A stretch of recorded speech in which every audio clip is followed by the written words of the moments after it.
और पिछले वीडियो में हमने देखा था कि किस तरीके के अशुभ चिन्ह होते हैं, वो कहाँ होते हैं आपकी हथेली में और किस तरीके के फल देते हैं, सभी चीज़ों की जानकारी हमने देखी थी।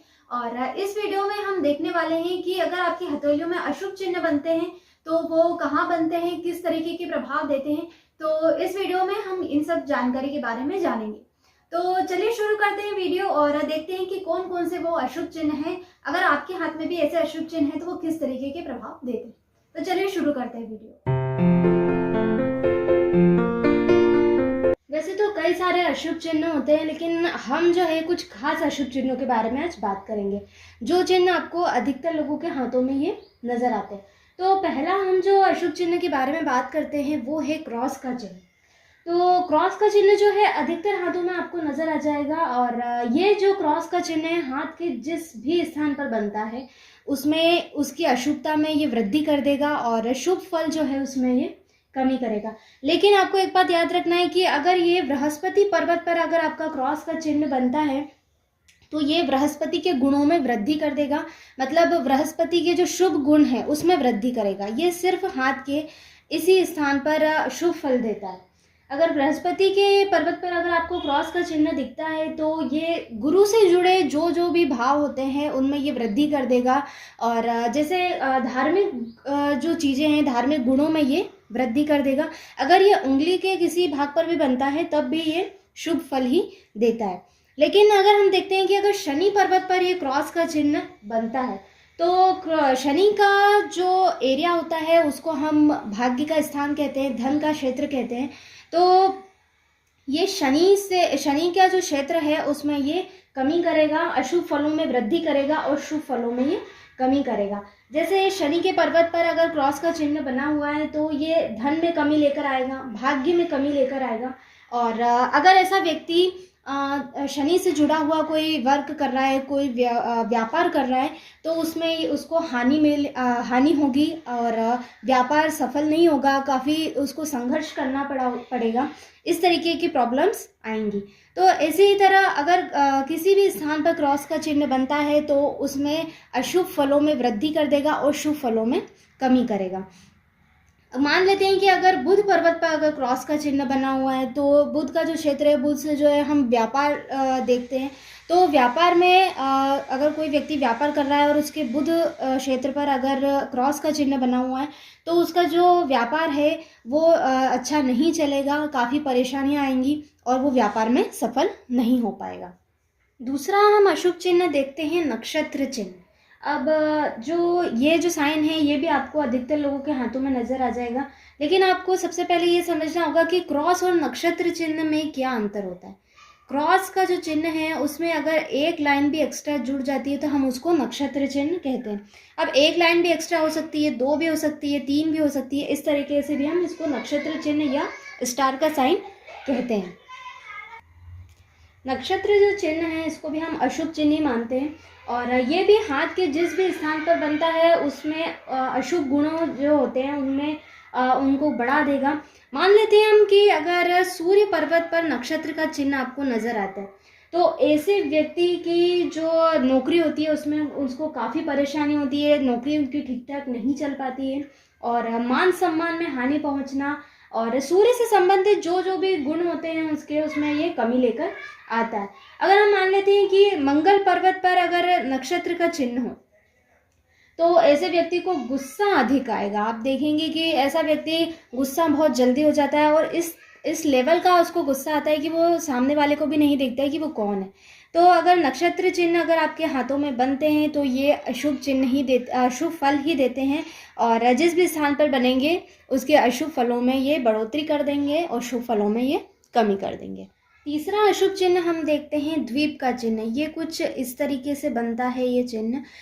ये जो चिन्ह है आपको अधिकतर रेखाओं पर बनता हुआ नजर आएगा। एक बनता है आपका यव का चिन्ह, जो यव का चिन्ह होता है वो इस तरीके से बनता है और इसी के आगे पीछे इसी तरह की रेखा अगर बढ़ जाती है तो हम इसको द्वीप का चिन्ह कहते हैं। तो ये जो चिन्ह है अधिकतर आपको हाथों में रेखाओं पर बना हुआ दिखाई देगा, और जिस भी रेखा पर बनता है उसके गुणों में ये कमी कर देगा और अवगुणों को ये बढ़ा देता है। मान लेते हैं कि ये भाग्य रेखा है और इस पर इस तरीके का द्वीप का चिन्ह आपको बनता हुआ नजर आता है। अगर द्वीप का जो चिन्ह है भाग्य रेखा पर बना हुआ है कुछ इस तरीके से, तो हम ये देख लेते हैं कि भाग्य स्थान के जिस भी स्थान पर ये चिन्ह बना होता है उस समय व्यक्ति को धन की अधिक हानि होगी और व्यापार में अधिक अड़चनें आएंगी और कई तरीके की प्रॉब्लम का उसको सामना करना पड़ेगा।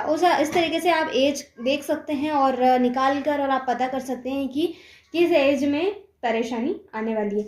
अगर यही चिन्ह जो है वो हमारे जीवन रेखा, ये हमारी जीवन रेखा है और इस पर अगर इस तरीके का द्वीप का चिन्ह बनता है तो आप ये समझ सकते हैं कि उस एज में आपको एक्सीडेंट या कुछ इस तरीके की परेशानी या कुछ इस तरीके का रोग होगा जिससे आपका जीवन परेशानी में आ जाएगा। चौथे अशुभ चिन्ह की हम बात कर लेते हैं, तिल का साइन।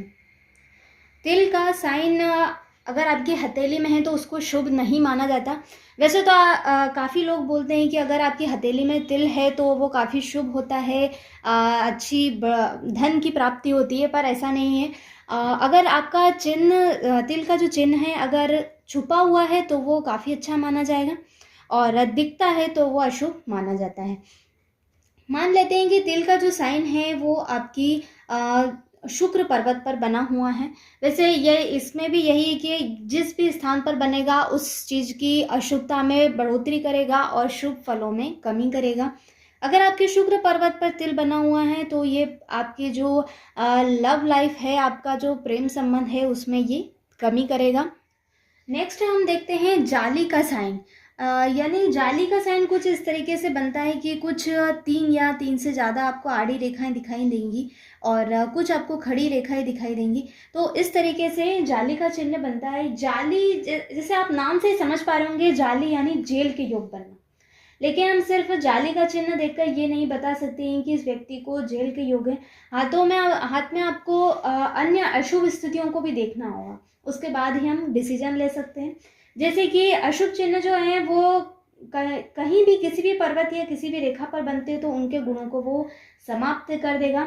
अगर मान लेते हैं कि हम चंद्र पर्वत पर अगर आपका जाली का चिन्ह इस तरीके से कुछ बना हुआ है तो ये जो चिन्ह है अगर आपका चंद्र पर्वत पर बना हुआ है तो ऐसा व्यक्ति जो है मानसिक परेशानी का सामना करना पड़ सकता है। ऐसे व्यक्ति को कई मानसिक रोग उसको हो सकता है। और ऐसा व्यक्ति अगर जल से संबंधित कोई व्यापार कर रहा है तो उसमें उसको निश्चित ही असफलता मिलेगी, क्योंकि ये एक अशुभ चिन्ह है और अशुभ चिन्ह हाथ के जिस भी स्थान पर बनेंगे उसके गुणों में कमी कर देंगे, उसके अशुभ गुणों में वृद्धि कर देंगे। और वैसे आपने देखा होगा कि शुक्र पर्वत पर भी कुछ इस तरीके से कई लोगों के हाथों में आपको नजर आएंगी कुछ ऐसी आड़ी रेखाएं और कुछ ऐसी खड़ी रेखाएं और इस तरीके से कुछ आड़ी रेखाएं होती हैं।